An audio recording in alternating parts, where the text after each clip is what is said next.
Howdy folks, my name is Howdy and you're watching Brickity Split, the show where we talk all things LEGO Star Wars. With each year comes new waves of LEGO Star Wars sets, and the anticipation of these waves is one of the most enriching parts of the community. 2001, however, might be the least eventful year in LEGO Star Wars history, boasting a mere 10 sets. But nevertheless, let's explore this retro catalog of sets as we rank each of them from worst to best. Starting us off in last place is the 8007 Technic Buildable C-3PO, which sports the iconic gold and black color scheme? The box art makes it very apparent that this model is based off of A New Hope, where he is very not black, so I'm not sure what's up with that. Now, most likely there weren't many pieces available at the time in this gold color, so instead they opted for black when they had to, which I understand. But I think the real crime with this set is the massive sticker sheet. I mean, it is ridiculous. Whether or not these 20-plus-year-old sets had printed parts was a real dice roll. Some of these sets put even modern sticker sheets to shame. C-3PO really is one of the last characters from Star Wars that I really want to play with, so this mostly only has build and display value for me, but it seems like a play feature of this set was that you could easily disassemble certain body parts in case he's in need of repairs or something. I don't know, for kids I'm sure this set was fine, but for people like me, not very good. Now, barely edging out C-3PO is a set that actually has a bit of meme value for me, being the 8008 Technic Buildable Stormtrooper, or as I've dubbed it, the Boob set. It doesn't get much more iconic than the Stormtrooper,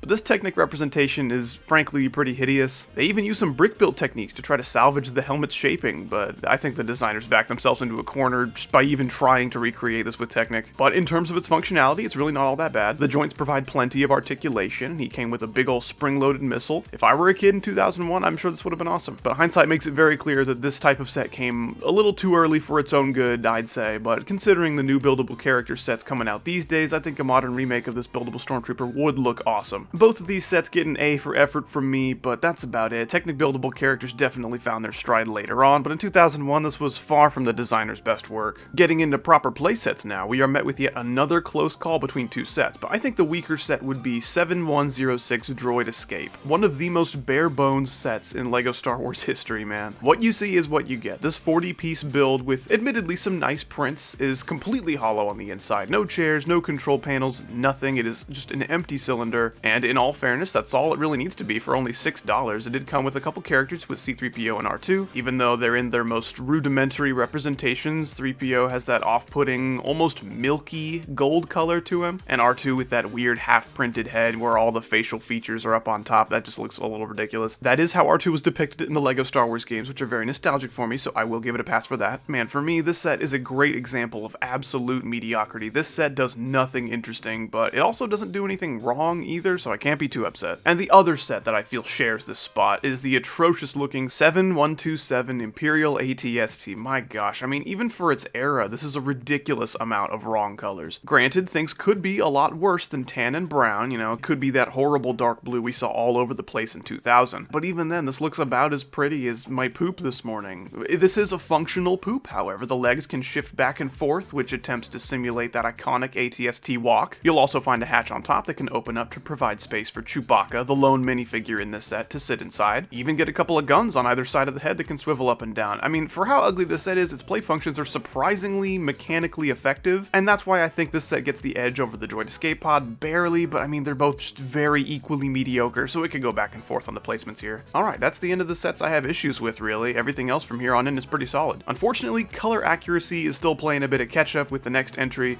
The 7146 TIE Fighter is LEGO's second attempt at making a TIE vehicle after the 99 TIE Advanced, and the UCS TIE Interceptor. And there were some improvements here, most notably the brand new TIE Fighter dish piece that would go on to top most future TIE vehicles. This was also prime time for that black and blue colorway rather than the modern black and gray that we all know and love. I don't much mind the prevalence of this blue color all over these Imperial vehicles back then. Now, I think a more desaturated sand blue might be perfect for TIE vehicles, but you know, that's a topic for another time. For the relatively low piece count, this build was a good size with sturdy connections. I'm not really a huge fan of these bulky fastener pieces for the wings, which unfortunately stayed all the way to 2012, but everything else structure-wise is pretty good looking. The wings, though maybe a bit thin, capture all the striping details you could want. The cockpit can open up, revealing space for your TIE pilot, who is also accompanied by a regular stormtrooper, which is nice. It wasn't uncommon back then for these kinds of sets to only come with one figure, so getting two was a surprise to be sure, but a welcome one. Overall, this was a pretty fine first attempt at making a TIE Fighter, not groundbreaking, didn't change my life, but looks pretty alright. About halfway through the list now, this next entry was remade recently, but even its original incarnation has plenty going for it, and that set of course is the 7126 Battle droid carrier. This set was an even rarer treat than that TIE fighter. Rather than just 2 minifigures, this build comes with 6 B1s to fill out that carrying rack, and a 7th much cuter droid to drive. And that droid is exclusive to this set and goes for around $7, which is more impressive than it may sound considering how dirt cheap regular B1s are. And you could certainly argue that droids shouldn't count as minifigures, and I wouldn't disagree with you, but 7 characters for $10 is a ratio rarely matched in LEGO Star Wars, so I can't help but giggle like a little girl when I think about this set. The helm of this model sports a beautifully printed armor panel with lovely angles, and behind the driver is a weapons rack where all the troops can store their blasters, and upon inspecting that caboose, we'll see our squad of droids all bent over having a little kumbaya or something. There are these 2 long bars that the droids can grasp, holding them in place for the bumpier rides of battle, and this whole rig with all your troops on it is actually on a rail system, so it can completely slide out from the vehicle for deployment on the battlefront. For what it is though, this carrier is a great breath of fresh air, and I'm very glad it was remade in our modern era of LEGO Star Wars, and I'd love to see more small separatist vehicles like this going forward. Taking a quick break from the standard playsets, it's now time to talk about one of the strangest anomalies in the history of LEGO Star Wars, but an anomaly that most people wouldn't mind seeing again. Here we have the disturbing 10018 UCS Darth Maul bust. Adding this to your collection will definitely break up the monotony of ships and walkers on your shelves with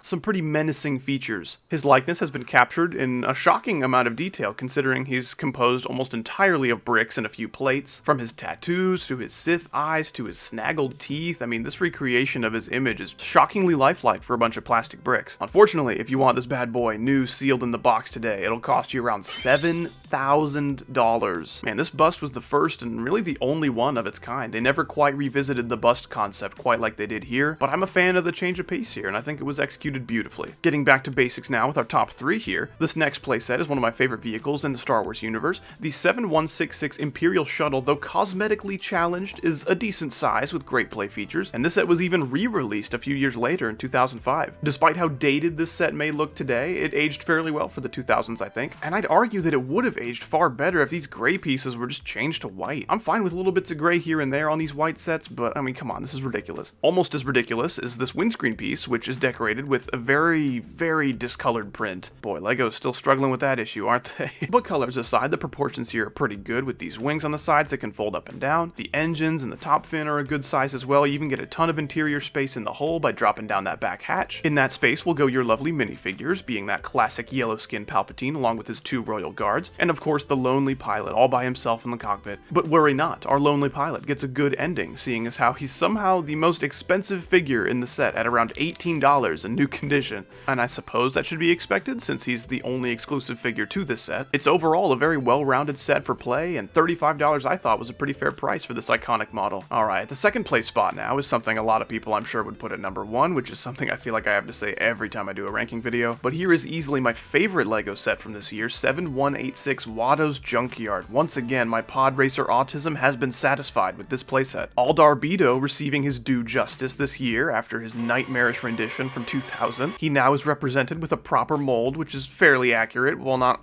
quite being a minifigure, as I'm sure you could tell. This set also comes with Aldar Beto's pod racer in its full-scale glory. We've seen this build before the year prior in this pod racer bucket set, which was an adequate design for a 5-year-old, I guess, but that's about it. But this pod racer has now been given a proper makeover with a wonderful color scheme, tons of moving flaps and panels, and splendid printed parts. The other half of this set includes this classic-style Watto minifigure and his junkyard. He gets a nice assortment of pod racer parts to help set the scene. But the coolest part of this set is that you can take these spare parts and build a whole second pod racer, complete with another gorgeous slew of printed parts and angled pieces to construct this awesome vehicle. Unfortunately, this set didn't come with Ma Honick, the beloved Star Wars character to whom this pod racer belongs, and double unfortunately, this set didn't even come with the proper instructions for you to build the second pod racer. The instructions help you piece together the different engines and cockpit pieces, but if you want to connect everything together, you're on your own. But yeah, the frankly unfinished feeling instructions is definitely an issue for me that kept this from number 1, and the missing minifigure as well. I suppose you could put Watto behind the controls of that second pod racer if you have to, but it would have been really nice to have all 3 characters. One of my favorite parts of these older sets are these alternate builds that they would advertise on the backs of boxes, but this set is a very rare case where that principle is fully embraced in the main build experience. I mean, man, I love that.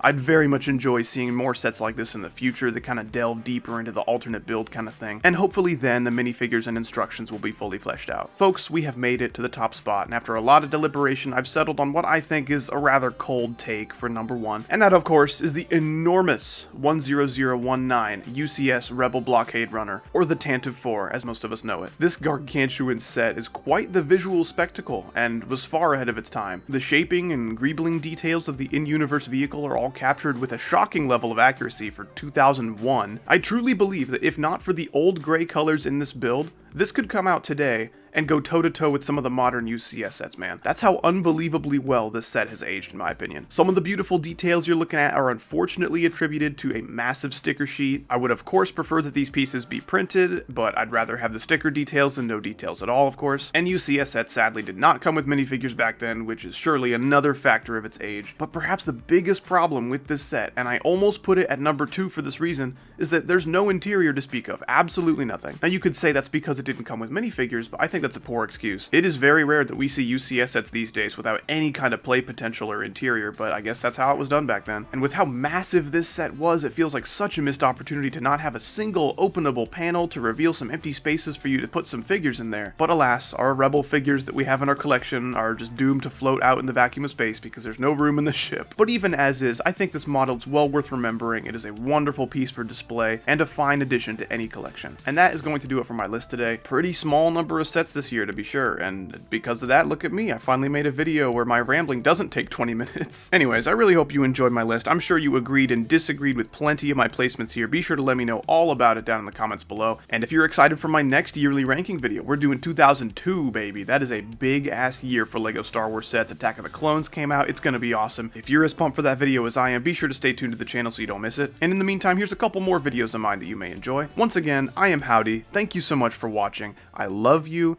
and take it easy.